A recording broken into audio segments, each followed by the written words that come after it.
Chapter 13. He held onto the phone long after she had hung up. He needed to know that it was real, that he wasn't dreaming this too. Yes, she had really called him. She was real. She was alive. Should he go? Did he have a choice? He thought of her sitting so close to him in the car, pressing her face against his, kissing him, kissing him, kissing him. Of course he had to go. She needed him, and he needed to ask her all the questions that were in his mind, to find out the truth about her once and for all. He got dressed in seconds, turned off the desk lamp, and started to sneak silently down the stairs. He was halfway down when his parents' bedroom door opened and his father lumbered out into the dark hallway. Corey, is that you?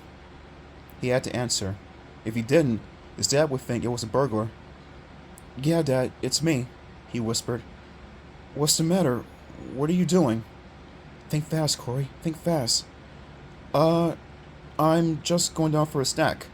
I woke up because I was hungry. His father grunted, accepting the story. Thought I heard the phone ring, he said, yawning. Yeah, it was the wrong number, Corey said. He waited until he heard his father go back and close the bedroom door. He waited another minute or two, then he crept silently down the rest of the stairs and out the front door. It was even colder than the first night he had sneaked out, but there was no wind at all. The ground felt hard and frost beneath his sneakers. The moon was hidden behind thick clouds. Again, he let the car roll down the drive and started on the street. Mill Road was as dark and empty as before. Corey stared at the curving white light in the center of the narrow road and thought about Anna. Was she really in trouble this time? She sounded very frightened, very frantic. What could be the problem? Was she afraid to tell him? Or did she just want to see him? If so, why could she see him only in the middle of the night? And why couldn't he park near her house? Why did she have to meet him in front of Simon Fear's creepy old mansion? He thought of the disturbing dream he had just had about her, and the photo in the newspaper article flashed into his mind. He forced himself not to think about that. He wanted to kiss her again, and again. This was so exciting. He turned onto Fear Street and stopped in front of the burnout mansion. Across the street, the cemetery lay dark and still. He turned off the headlights. The blackness enveloped him. He couldn't see a thing. He suddenly felt as if the blackness had walled him off from the rest of the world, as if he had entered a black tunnel, an endless black tunnel, a tunnel leading to... He turned around to look out the back window for her. No sign of her. Nothing moved. The trees, black shadows against the blacker sky, could have been painted on a backdrop. He rolled down the window and breathed the frigid air. He looked for her in the rearview mirror. She still wasn't coming. He reached for the door handle to get out of the car, but remembering the huge Doberman, he decided against it. It was too cold with the window down. He rolled it back up. Where was she? He held his wrist up to check the time, but he had forgotten to put on his watch. He turned again and peered out of the back window. Only blackness. Despite the cold, his palms were hot and sweaty. He coughed. His throat felt tight and dry. He couldn't sit still any longer. He was too nervous. He pushed open the door and climbed out. He closed the door so quickly so no one could see the light. He listened for the neighbor and his vicious four-legged companion. The ghostly guards. Silence. This must be what it's like on the moon, he told himself. So quiet. So still. So unreal. The insistent theme music from the Twilight Zone ran through his mind. Where was she? He started to walk down the long block toward her house. The air was cold and wet, so wet it seemed to cling to him as he walked. He stopped at the edge of her driveway and looked up at the old house. Dark. Completely dark. Where was it? Was that a sliver of light escaping from beneath the second story of window blind? Someone was awake in there. Was it Anna? Was she waiting for the right moment to sneak out and come down to him? Was someone keeping her from making her escape? Brad. Crazy Brad. He shuddered as a chill ran through his body.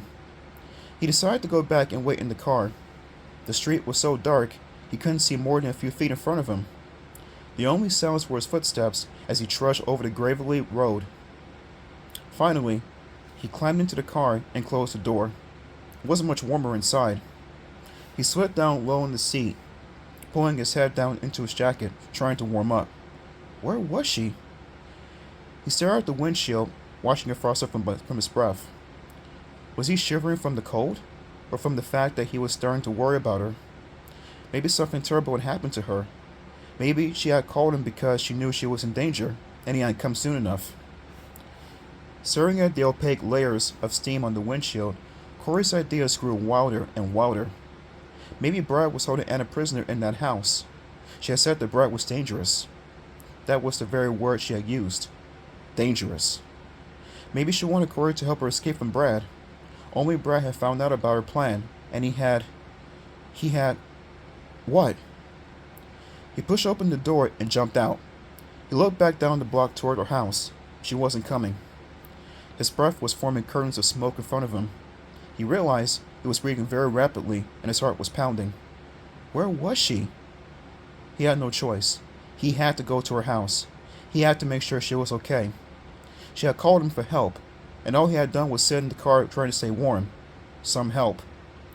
He began jogging to her house, his sneakers thudding loudly over the hard ground. The only sound beside his gasping breaths.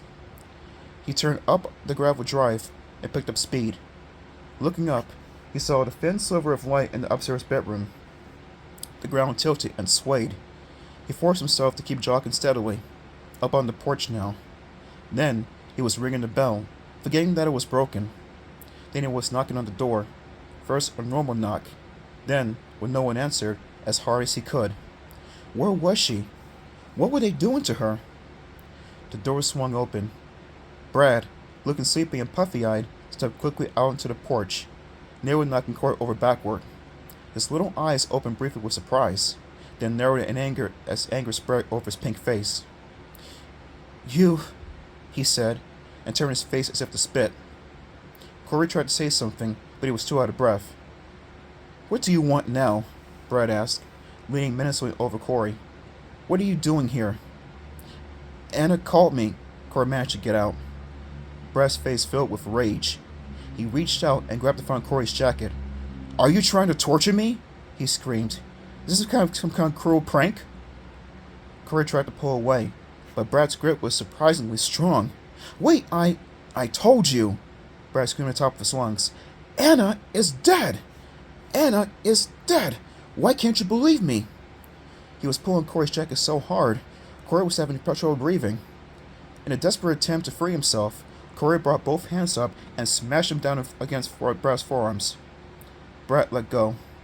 Corey started to back away. This seemed to enrage Brad even more. He grabbed Corey by the jacket front again and started dragging him.